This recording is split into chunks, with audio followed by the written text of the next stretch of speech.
मैं Imtiaz Ahmad YouTube channel ITZ English classes में एक बार फिर आपका स्वागत करता हूं। आज के इस पीरियड में मैं पार्ट्स ऑफ ए स्पीच के एक अगले भाग प्रेपोजिशंस के बारे में आपके साथ बातें करूंगा। आज हम लोग देखेंगे कि एक प्रेपोजिशन क्या होता है, देखेंगे कि हम उसे प्रेपोजिशन क्यों कहते हैं, और फिर ये समझने की कोशिश करेंगे कि एक प्रेपोजिशन के प्रयोग में हमें क्या क्या सावधानियां बरतनी पड़ती हैं। ठीक है, तो आप ये समझो कि अंग्रेजी का जो भी आपका चैप्टर है, जितने सारे चैप्टर्स हैं, उन सब में प्रेपोजिशन जो है सबसे टफ चैप्टर है। इसके प्रयोग में हमें ढेर सारी सावधानियां बरतनी पड़ती हैं, क्योंकि एक ही शब्द अलग अलग कंडीशन में अपने साथ अलग अलग प्रेपोजिशन लेता है। तो इससे हम भ्रम में पड़ जाते हैं और प्रेपोजिशन के प्रयोग में गलतियां कर जाते हैं। आओ सबसे पहले हम लोग प्रेपोजिशन को डिफाइन करें। ये जो शब्द है प्रेपोजिशन, ये पोजीशन से बना है। पोजीशन के पहले आपका एक प्रीफिक्स आया है, प्री प्लस पोजीशन। प्री का मतलब होता है पहले, अब पोजीशन का मतलब होता है स्थान या फिर स्थिति। पहले स्थान प्री पोजीशन, पहले पोजीशन, पहले स्थान। तो किसके पहले? प्रेपोजिशन पहले स्थान, तो किसके पहले? नाउन या प्रोनाउन के पहले। यानी कि अगर कोई एक शब्द प्रेपोजिशन है तो इसका प्रयोग हम पहले करेंगे। किसके पहले करेंगे? तो नाउन या प्रोनाउन के पहले करेंगे। अगर हम प्रेपोजिशन का प्रयोग नाउन या प्रोनाउन के पहले करेंगे तो ये प्रेपोजिशन नाउन के बीच में, दो नाउन के बीच में या फिर दो प्रोनाउन के बीच में संबंध जोड़ेगा, या वह प्रेपोजिशन उस नाउन का संबंध, उस प्रोनाउन का संबंध सेंटेंस के अन्य शब्दों से जोड़ता है।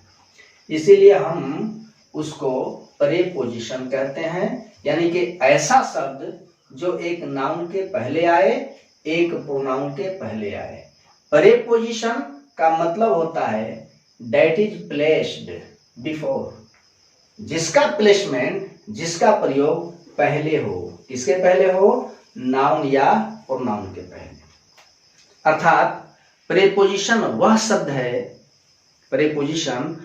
शब्द है जिसका प्रयोग नाउन के पहले होता है और जो उस नाउन का संबंध सेंटेंस के अन्य शब्दों से जोड़ देता है। आओ प्रेपोजिशन को डिफाइन करते हैं। ठीक है, a preposition is a word. A preposition is a word which is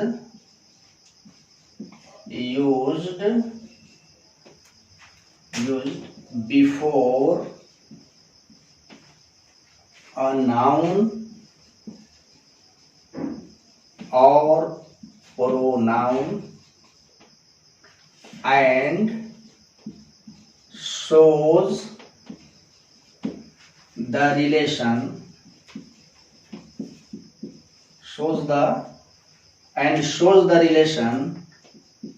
to other words of the sentence. ध्यान से समझोगे। मैंने कहा a preposition is a word. Preposition वह शब्द है विच इज यूज्ड, जिसका प्रयोग किया जाता है बिफोर अ नाउन और प्रोनाउन, एक नाउन या प्रोनाउन के पहले, एंड शोज द रिलेशन, और जो रिलेशन दिखाता है, संबंध दिखाता है, to other words of the sentence, sentence के दूसरे शब्दों से। मैंने कहा कि प्रेपोजिशन वह शब्द है जिसका प्रयोग एक नाउन या प्रोनाउन के पहले होता है और जो उस नाउन का या फिर उस प्रोनाउन का संबंध सेंटेंस के अन्य शब्दों से जोड़ता है। ठीक है, ये तो आपका सिंपल सा डेफिनेशन हुआ। अब तक मैंने बताया कि प्रेपोजिशन यानी कि पहले स्थान, पहले स्थिति, किसके पहले? तो नाउन या प्रोनाउन के पहले। यानी कि प्रेपोजिशन वह शब्द है जिसका प्रयोग हम नाउन या प्रोनाउन के पहले करते हैं और वह प्रेपोजिशन उस नाउन या प्रोनाउन का संबंध सेंटेंस के अन्य शब्दों से जोड़ देता है। ठीक है, अब हम एग्जाम्पल्स रख करके देखेंगे कि कोई एक प्रेपोजिशन किस तरह से नाउन या प्रोनाउन का संबंध सेंटेंस के अन्य शब्दों से जोड़ता है। पहला एग्जाम्पल मैं रखता हूं, जैसे the book is on the table. The book is on the table. किताब टेबल पर है। अब आप ध्यान से देखो कि टेबल एक नाउन है और बुक भी एक नाउन है। इन दोनों नाउन को ज्वाइन करने के लिए हमने एक शब्द लिया है ऑन। किताब टेबल पर है। किताब का टेबल पर होना यानी कि टुगेदर होना सबूत है कि ये ऑन जो है इन दोनों को ज्वाइन कर रहा है, दोनों को जोड़ रहा है। अब अगर मान लो कि हम ऑन हटा लें तब देखो क्या बनता है, the book is the table. सब गड़बड़ हो गया। इसका मतलब हुआ कि दोनों को जोड़ने के लिए हमें क्या रखना होगा? ऑन रखना होगा। The book is on the table. On यहां क्या है? प्रेपोजिशन है। क्या है? प्रेपोजिशन। और ये शब्द ऑन टेबल का संबंध बुक से जोड़ रहा है। तो हमने कहा कि प्रेपोजिशन वह शब्द है जिसका प्रयोग एक नाउन या प्रोनाउन के पहले होता है ना, और वह प्रेपोजिशन उस नाउन का संबंध सेंटेंस के अन्य शब्दों से जोड़ देता है। अब यहां पर ऑन जो है टेबल का संबंध किससे जोड़ रहा है? तो बुक से जोड़ रहा है। यानी कि प्रेपोजिशन नाउन को नाउन से जोड़ रहा है। किसको जोड़ रहा है? नाउन को नाउन से। ठीक है, अब मैं अगला एग्जांपल लेता हूं।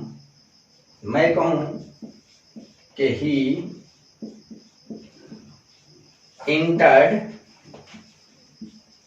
Into the room. उसने कमरे में प्रवेश किया। He entered into the room. उसने कमरे में प्रवेश किया। अब यहां पर द रूम जो है एक नाउन है। इनटू जो है इस नाउन के पहले आया है। अब इनटू का फंक्शन क्या है? क्या कर रहा है? तो इनटू जो है रूम का संबंध इंटर यानी कि वर्ब से जोड़ रहा है। किससे जोड़ रहा है? He entered into the room. Room जो है नाउन है और इस नाउन का संबंध इनटू इंटर्ड यानी कि वर्ब से जोड़ रहा है। यानी कि यहां पर प्रेपोजिशन नाउन का संबंध किससे जोड़ रहा है? वर्ब से जोड़ रहा है। ठीक है, अगला मैं एग्जांपल रखता हूं कि I am fond of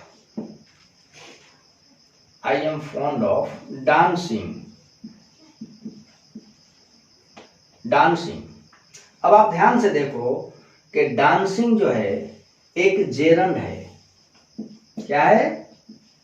gerund. और ध्यान रहे कि एक जेरंड जो है नाउन का कार्य करता है, नाउन की भूमिका निभाता है। और ऑफ जो है एक प्रीपोजिशन है।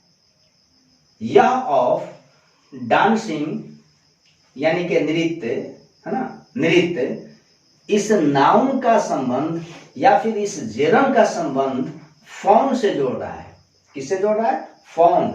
फाउंड का मतलब होता है शौकीन। आई एम फॉन्ड ऑफ, मैं शौकीन हूं। किसका? डांसिंग, नाचने का यानी कि नृत्य का। मैं नृत्य का शौकीन हूं। मैंने समझाया कि डांसिंग जो है जेरंड है। जेरंड एक प्रकार का नाउन होता है और ऑफ जो है प्रीपोजिशन है। डांसिंग का संबंध किससे जोड़ रहा है? फॉर्म से जोड़ रहा है। तो ये क्या हुआ? प्रीपोजिशन हुआ। देखते जाओगे, मैं प्रीपोजिशन को घेरता जा रहा हूं। यहां पर ये नाउन या फिर ये जेरंड है ना का संबंध किससे जोड़ रहा है? फॉर्म से। कौन जोड़ रहा है? तो ऑफ जोड़ रहा है। यानी कि यहां पर प्रीपोजिशन जो है नाउन का संबंध एडजेक्टिव से जोड़ रहा है। अगला एग्जांपल देखो, यू आर फैथफुल। तुम फैथफुल हो, वफादार हो, निष्ठावान हो। टू हिम, उसके साथ, तुम उसके साथ वफादार हो। अब यहां आप देखो कि हिम जो है एक प्रोनाउन है। क्या है? प्रोनाउन। और टू जो है एक प्रीपोजिशन है। और यह प्रीपोजिशन हिम यानी कि प्रोनाउन का संबंध किससे जोड़ रहा है? तो फैथफुल से जोड़ रहा है। तो मैंने समझाया कि प्रीपोजिशन वह शब्द है जिसका प्रयोग हम एक नाउन के पहले करते हैं और वह प्रीपोजिशन उस नाउन के पहले आ करके उस नाउन का या उस प्रोनाउन का संबंध सेंटेंस के अन्य शब्दों से जोड़ देता है। तो आप ध्यान से देखो एग्जाम्पल कि यहाँ ऑन जो प्रीपोजिशन है टेबल का संबंध नाउन से जोड़ रहा है, बुक से जोड़ रहा है। यहाँ इनटू प्रीपोजिशन है जो रूम का संबंध इंटर्ड यानी कि वर्ब से जोड़ रहा है। यहाँ पर डांसिंग जो जेरंड है, और जेरंड एक नाउन होता है ना, इस जेरंड का संबंध ऑफ जो है फॉर्म से जोड़ रहा है यानी कि एक एडजेक्टिव से जोड़ रहा है। यहाँ पर टू जो है प्रीपोजिशन है जो हिम का संबंध फैथफुल यानी कि एडजेक्टिव से जोड़ रहा है। किससे जोड़ रहा है? एडजेक्टिव से जोड़ रहा है। तो इन एग्जाम्पल को ध्यान से देखने के बाद हमारे लिए ये बात बिल्कुल आसान हो जाएगी पहचानना कि कौन सा शब्द प्रीपोजिशन है। बस समझ लो आप, अगर कहीं कोई एक शब्द है ना, कहीं कोई एक शब्द नाउन के पहले आए और उस नाउन का संबंध अन्य शब्दों से जोड़ दे तो आप श्योर कर जाओ कि वह हमारा क्या है? प्रीपोजिशन है। ठीक है। अब मैं आपको यह समझाने की कोशिश कर रहा हूं कि हमें प्रीपोजिशंस के प्रयोग में कैसी कैसी सावधानियां बरतनी होती हैं। इसलिए कि एक ही शब्द अलग अलग हालात में, अलग अलग कंडीशंस में अपने साथ अलग अलग प्रीपोजिशन लेते हैं। तो हम लोग यहाँ पर एक कंसेप्ट बनाएंगे डिफरेंट टाइप्स के एग्जाम्पल्स रख करके कि हमें प्रीपोजिशन के प्रयोग में क्या क्या शब्द ले रहा हूँ। कम का मतलब होता है आना। आप देखोगे कि शब्द तो एक ही होगा कम, और कम यानी कि आने की कंडीशन बदलेगी। और जैसे जैसे कंडीशन बदलती है ना वैसे वैसे आपका प्रीपोजिशन बदल जाता है। देखना एग्जांपल, जैसे मैं रखूं कि ही केम, भी टू मैं यूज कर रहा हूं। ही केम, वह आया। ठीक है, वह आया। तो हमने वर्ड कौन सा लिया? कम लिया है। ठीक है। और आने की अलग अलग कंडीशन मैं रखना चाहूंगा। ही केम, अगर मान लो कि ही जो है पैदल आता है, चलकर के आता है, तो कहना होगा कि ही केम ऑन फुट, वह पैदल आया। अब देखिए आपका वर्ड लिया गया है केम यानी कि कम, फुट जो है एक नाउन है और इसके पहले क्या आया, ऑन आया। ही केम ऑन फुट, वह पैदल आया। ठीक है, अब शब्द यही रहेगा। अगला एग्जांपल देखो, he came by bus, by train, by air, है कि नहीं। अब देखो शब्द तो वही है, लेकिन यहां फुट है तो फुट के पहले क्या लेना पड़ता है, ऑन लेना पड़ता है। यहां देखो ये ट्रेवल के मीन्स हैं, यात्रा के साधन हैं, तो by bus, by train, by air, यानी कि जब कोई साधन हो सफर का, तो अब उसके पहले हमें क्या लेना होगा, बाई लेना होगा। अब अगर मान लिया जाए कि ही केम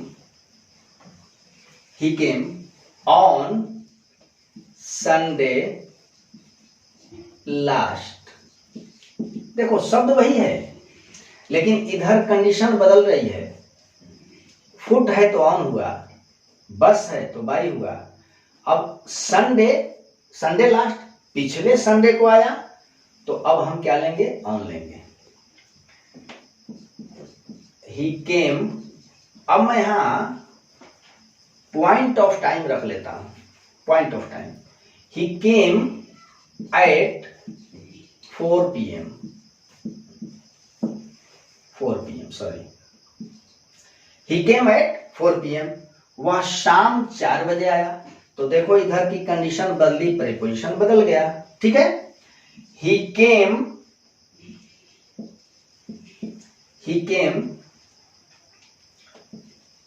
विद हिज वाइफ, वह अपनी पत्नी के साथ आया। ठीक है, he came of a noble family,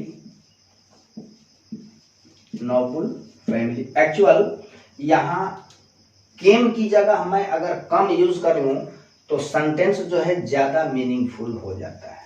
देखोगे आप, ये सारे वर्ब्स जो है भी टू लिए गए हैं, यहां मैं कम से लेता हूं। He comes of a noble family, वह एक नोबल फैमिली से आता है, विनम्र परिवार से आता है। तो देखो यहां कंडीशन जब नोबल फैमिली हुई तो कम ने अपने साथ क्या लिया, ऑफ लिया। ठीक है, अच्छा, ही केम आफ्टर सनसेट, वह सनसेट के बाद आया, सूर्योदय के बाद आया। यहां भी कंडीशन बदली तो आपका प्रीपोजिशन बदला। तो मैं बतलाना चाह रहा हूं कि आपका ये जो प्रीपोजिशन है बहुत डिफिकल्ट है ना। इसमें होता क्या है कि एक ही शब्द, देख लो आप, सब में हमने कम शब्द का यूज किया है, कम क्रिया आई है, लेकिन जैसे जैसे आने की कंडीशन बदल रही है, पैदल आए तो ऑन, अगर कोई मीन्स लिया है ट्रेवल का, बस, ट्रेन, है ना, एयर, तो ये क्या होगा, बाई होगा। अगर कोई दिन है, दिन, डे, तो ये क्या लेगा, ऑन लेगा। अगर कोई पॉइंट ऑफ टाइम है तो एट होगा। अगर कोई यहां समबडी हो तो विद, अ नोबल फैमिली हो तो ऑफ। अगर कोई टाइम हो जैसे सनसेट, मॉर्निंग, नून, नाइट, तो क्या लेंगे, आफ्टर लेंगे। तो इस तरह से हमारे प्रीपोजिशंस का प्रयोग होता है।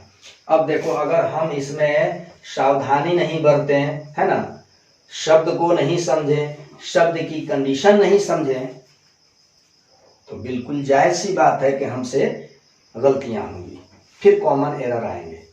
और दो मैं एग्जाम्पल रख करके आपको ये बात दिखाना चाहूंगा। अब मैं एक शब्द लेता हूं एग्री। एग्री का मतलब होता है सहमत होना, एग्री। एग्री का मतलब सहमत होना, राजी होना। मैं कहूं कि I am agree with you, मैं आपके साथ सहमत हूं। I am agree with you, मैं आपके साथ सहमत हूं। मैंने शब्द लिया है एग्री, सहमत होना। इधर क्या है, समबडी, ठीक है। तो एग्री इस कंडीशन में क्या ले रहा है, विद ले रहा है। ये प्रीपोजिशन है कि नहीं। अब अगला एग्जांपल एग्री के लिए, आई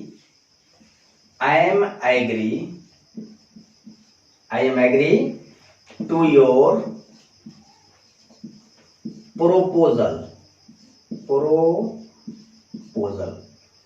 का मतलब प्रस्ताव, मैं तुम्हारे प्रस्ताव से सहमत हूं। तो देखो वर्ड तो वही है एग्री, लेकिन यहां जब समबडी हुआ तो क्या ले लिया गया, विद।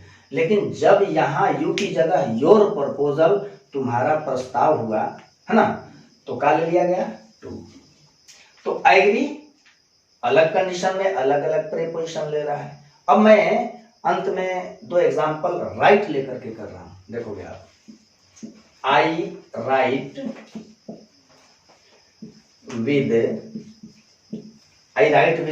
मैं लिखता हूं इस कलम से, तो कहना होगा कि आई राइट विद दिस पेन, मैं इस कलम से लिखता हूं। तो शब्द लिया है मैंने राइट, कंडीशन क्या है, दिस पेन। तो इस कंडीशन में राइट क्या ले रहा है, तो विद का मतलब क्या बना, से, मैं इस कलम से लिखता हूं, ठीक है। अब अगले में भी राइट रखूंगा, लेकिन इधर की कंडीशन बदलूंगा। जैसे आई राइट, यहां प्रीपोजिशन के लिए मैं गेट बना रहा हूं। आई राइट ब्लू इंक, नीले स्याही से लिखता हूं, ठीक है। मुझे कहना है कि मैं नीले स्याही से लिखता हूं। देखो राइट शब्द तो वही है, लेकिन यहां दिस पेन है तो विद होगा। लेकिन अगर बात इंक की हो जाए, यानी कि आपको अगर स्याही का रंग दिखाना हो इंक का, तो अब देखो से के लिए विद नहीं आएगा, क्या आएगा, इन आएगा। आई राइट इन ब्लू इंक। अब बताओ कितनी सावधानी बरतनी होगी। अगर यहां दिस पेन है तो विद होगा, अगर इंक है, इंक का रंग से मतलब है, तो क्या लेंगे, इन सारे एग्जाम्पल्स को देखने के बाद आप बिल्कुल समझ गए होंगे कि हमें एक प्रीपोजिशंस के प्रयोग में कितनी सावधानियां बरतनी है, ठीक है। तो मुझे इस पीरियड में प्रीपोजिशंस का डेफिनेशन देना था, समझाना था और कुछ प्रयोग दिखाने थे। अभी टाइप्स ऑफ प्रीपोजिशन और प्लेसमेंट ऑफ प्रीपोजिशन मैं आगे के क्लासेस में आपको बताऊंगा, ठीक है। Okay, bye bye.